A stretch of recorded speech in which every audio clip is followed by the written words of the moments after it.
ਉਹ ਬੜਾ ਚਾਅ ਸੀ ਕਿ ਪਹਿਲਾਂ ਪਿਆਰ ਹੁੰਦਾ ਫਿਰ ਵਿਆਹ। ਹੁਣ ਤੂੰ ਕਿਹਦੇ ਨਾਲ ਪਿਆਰ ਕਰਨਾ? ਤੁਹਾਡੇ ਨਾਲ।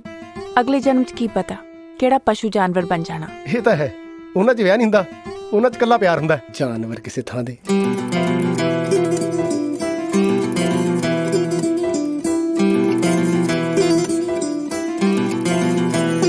वे तू लौंग वे मैं लाची, तेरे पीछे आ गवाची।